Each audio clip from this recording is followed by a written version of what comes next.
What is up, guys? Eric here from Real Film Reviews, bringing you another movie review, this time for the new Pixar film, Finding Dory. Finding Dory is the highly anticipated sequel to Finding Nemo, which is the critically acclaimed Pixar film from the early 2000s. Finding Dory tells the story of the fish Dory from the first film Finding Nemo, who has short-term memory loss, and in this movie she begins to start seeing fragments of her family and where she was from, so she decides to go on an adventure across the ocean to try and find her family. Now, of course, Marlin and Nemo join her for this mission, along with meeting many new characters throughout the film. Being as I'm a child of the 90s, I grew up with Finding Nemo. I was still a kid when it came out, I enjoyed it, I loved the first movie, but this movie, based on the trailers and everything I knew about it, I wasn't that excited for it. I felt like it was sort of an unnecessary sequel, and I didn't really know if it would end up being that good because it felt like it was almost forced.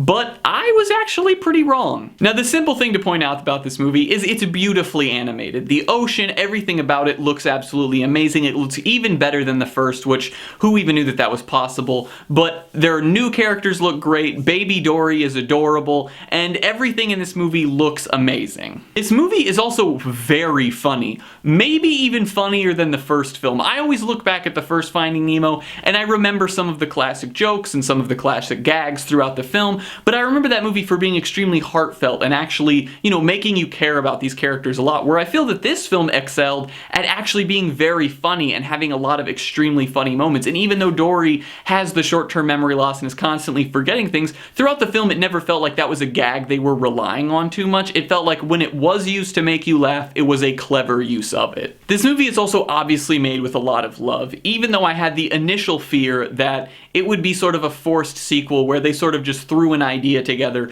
to get a new Pixar movie out and make some money. It really isn't that. Everything in this movie feels like it is necessary. This movie feels like a sequel that reminds us why sequels are made. And because of that, nothing in this movie ever really felt like it didn't fit. Nothing ever felt like it wasn't, meant to be there, or that this sequel was never meant to happen. Everything felt like what we saw in the first one had a purpose, and in this movie it just built upon that. The main thing I want to touch on, actually, though, is all of the new characters. Of course, we have Ellen DeGeneres returning as Dory and Albert Brooks as Marlin, but we also get new characters. We get a sea lion that's voiced by Idris Elba, who's hilarious. We get this weird bird named Becky. We get Ed O'Neill as an octopus. We get all of these new characters, and so many of them are very fun and funny, and they add another spin to the film. Ed O'Neill's octopus is maybe my favorite character in the whole movie because he's so silly, and his mission throughout this whole film, it's so the opposite of what you would expect it to be, and I really enjoyed that, and I think Ed O'Neill's casting was completely spot on for that role. And honestly, I feel that everyone that was casted in this film was very spot on, and I really enjoyed all of the new characters, and if I was a kid, I would definitely want little stuffed toys of these new characters. Now, the only things that bothered me about this film were the very beginning felt extremely rushed. We were dropped back into the world 1 year after the events of the first film, which I thought was sort of strange to only make it a year, but at the same time it made sense so that way all the characters could still look the same. However, they drop you in, and then we get a little bit of banter with the characters we remember from the first film, and I'm glad they didn't rely too heavily on those. But then we are just thrown into this non-stop story, and I enjoy the story. It's a very funny story.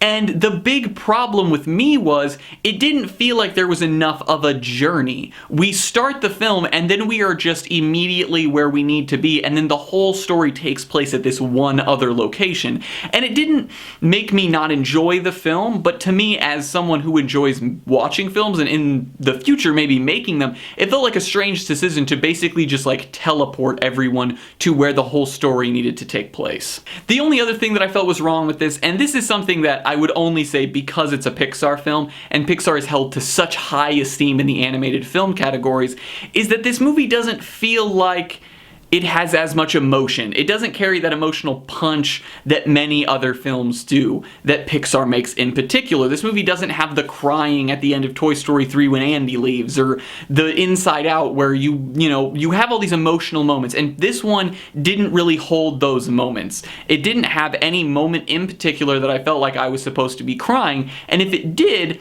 then it just didn't work as well. There's really only one moment in the movie I can think of that was even sort of sad, but it was so quickly quickly that the movie continued past that moment that I don't think anyone would have really even had the time to cry about that moment if it was there. I'm gonna give Finding Dory a B+.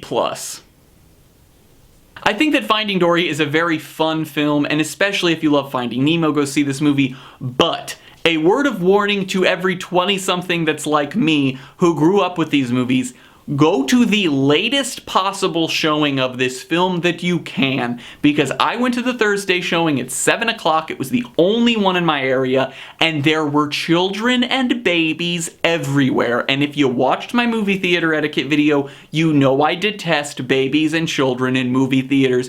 And I have to say, for the first 10 to 15 minutes of this movie, it was the worst movie theater I have ever been in. It got better once the movie started, but the very beginning was so awful, so I highly recommend going to a late showing. Well guys, as always, I'm Eric. If you enjoyed this review, please do like, subscribe, comment down below what you thought of Finding Dory, share everything we do here on Real Film Reviews, and I hope to see you guys later.